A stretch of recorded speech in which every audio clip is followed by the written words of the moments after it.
Don't wanna sound full of myself or rude, but you ain't looking at no other. Hey everyone, I'm back with a new video on how to take care of your hair during the winter. Now I know a lot of you are probably thinking, why would I want to take care of my hair during the winter? Like, what's the difference? What's the point? Well, in the winter, the air becomes a lot more dry, and what happens is the air basically sucks up all the moisture from our own hair, thus leaving it very dry, very brittle, and very nasty. Just plain nasty. So tip number one that I have for you guys is to moisturize your hair daily. Even though the air is basically going to suck it all up, you don't want to make it a lot worse by skipping a couple of days, making it even more dry than it needs to be. So what I would recommend is to just moisturize daily as much as your hair can take, because you know, too much of something can be bad at a certain point. So just keep in mind that, you know, you should moisturize like in the morning before you go out, and again at night before you go to sleep. What I use is Carol's Daughter's Mimosa Hair Honey. What I do is just, you know, take some and I put it on my scalp. You can't forget about your scalp. It makes my hair very shiny and it leaves my hair feeling soft. It looks moisturized, and oh, and it also smells really great. So you know, when you're giving someone a hug, they're like, ooh, your hair smells nice. You're welcome. Tip number two, use heavier creams and oils. Over the spring and summertime, I use this leave-in spray. It's a spray. I talked about this a little bit in one of my older videos. It's Or's Shaylicious Moisture Mist Leave-In Conditioning Spray with shea butter and honey.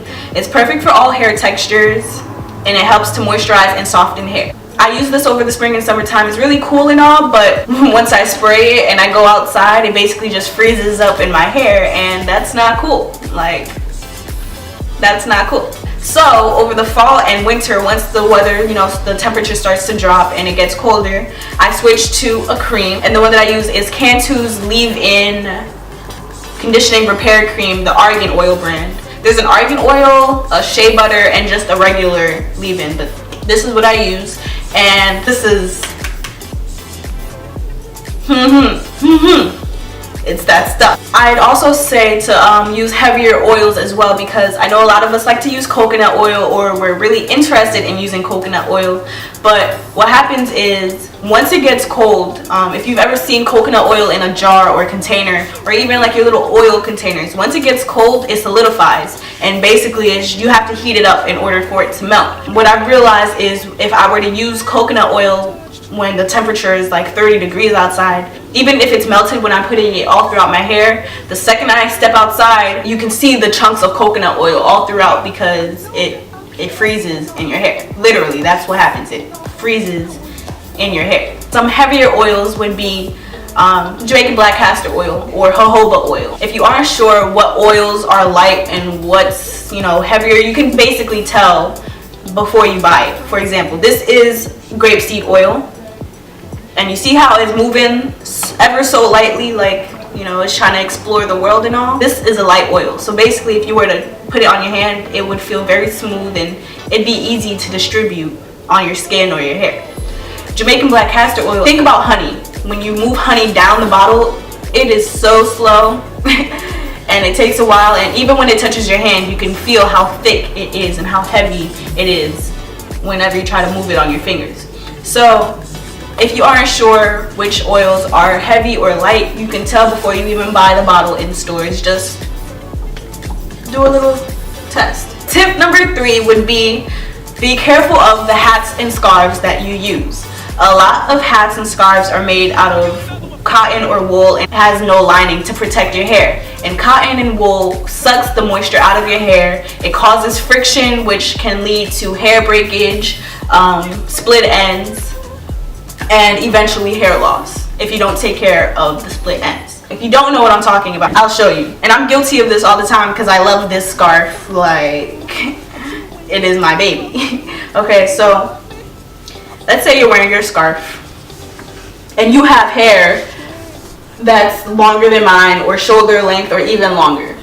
When you're moving your head, your hair is constantly rubbing on the back of your scarf, or even your sweaters, your clothing. You might not even know or realize, but it is. and all day of moving around with your hair touching this fabric is going to cause all that breakage in the back of your hair that you don't want. Just keep in mind the hats that you're using, the scarves that you're wearing, and even the sweaters or clothes that you're wearing as well, because you don't want the friction to break off your hair. That's not cool, not cute. Then you have uneven hair.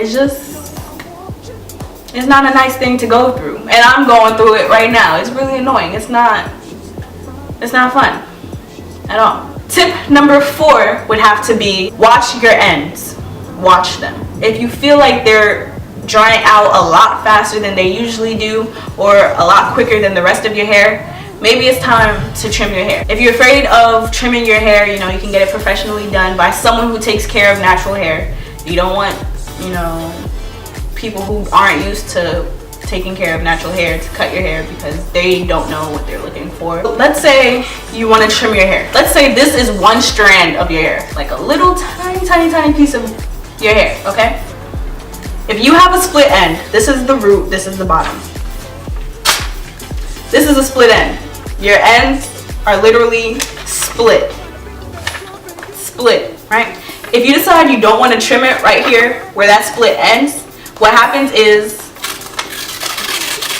that split keeps rising and rising, and then eventually you're gonna have to cut up here. So, or sometimes what happens is the split doesn't climb all the way up to the root, but it'll go off right there. What happens is your hair is now a lot thinner at the bottom and thick at the root. They break off easily. It ends up tangling a lot with other split ends. They cause knots, and then what happens is this is your hair now. It's just garbage. If you trim your hair will look a lot healthier. Your curls will be more defined. It'll be easier to style. You're not constantly trying to detangle your hair because there's nothing to detangle. And if you don't want to wear your hair out short, then what you can do is trim your hair, and right after, wear a protective style, which brings me to I think I've been saying step all this time. I hope I've been saying tip number, oh gosh. Tip number 5 would have to be, think about protective style. If you know you're not going to want to take care of your hair as much over the winter, just trim your hair right before you put a protective style and keep it in as long as you can over the winter. Keep it in for like 2-3 months if you can. For those of you who don't know what a protective style is, it's pretty self-explanatory, but they're styles that protect your hair. Simple as that. So crochet braids, Marley twists, or regular twists, box braids, cornrows, all of that, even sew-ins are considered protective styles.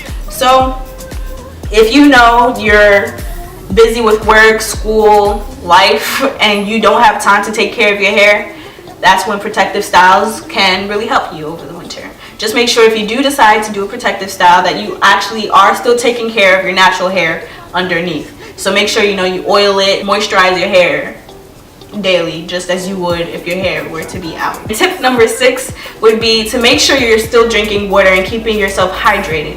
A lot of us forget to drink water over the winter because our body isn't saying, hey, I'm hot, hey, I'm thirsty, or your body isn't sweating obsessively or as much as it was over the spring and summertime. So if that's the case, just make sure you remind yourself to continue to drink water, 8 cups a day, even more. Just make sure you're still drinking water. And tip number 7 is to make sure that you're still washing and conditioning your hair. Me personally, I just condition a lot more than I already usually do. So I condition a lot over the spring and summertime, but over fall and winter, I condition a lot more. Just because when my hair sucks up moisture, that moisture stays in. So I try to bring in as much moisture as possible so I don't have to keep on doing these steps.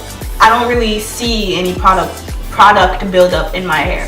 But if you do find that you, on the other hand, you can't go a week without washing your hair, then do what you need to do to make sure that your hair is still clean and still taking in the moisture that it needs, because that is important, especially if you're looking into growing your hair out to be more healthier, fuller, whatever. Just condition more. Do more treatments if you can. I do hot oil treatments. In the winter, I do them a lot more, just because I'm afraid of my hair becoming really, really dry. I don't want someone to touch my hair one day and be like, ooh, girl, I think my hair needs lotion. Your hair just sucked up all that moisture from my hands, you know? I think I went through all of my tips that I have for you. So I hope that my tips were able to help you stay warm and have your hair looking nice and healthy throughout this hard time in our lives. I hate the winter, I cannot stand it, but I also hate the summer when it comes along too, so what can you say? So I hope you enjoyed this video of me giving you guys tips on how to take care of your hair in the winter. I also hope that you trim your hair because that's super important. I cannot stress that enough. And I really hope you guys stay warm and you stay focused on whatever you're doing in your life and just be happy. Do what you gotta do. So thank you for watching. Make sure you like this video, give it a thumbs up, comment, share, and subscribe. I have a lot of good videos in mind and I don't want you to miss them. So make sure you subscribe right now. Make sure you subscribe right now. Make sure you subscribe right now. I can't wait to see you guys in my next video. Bye.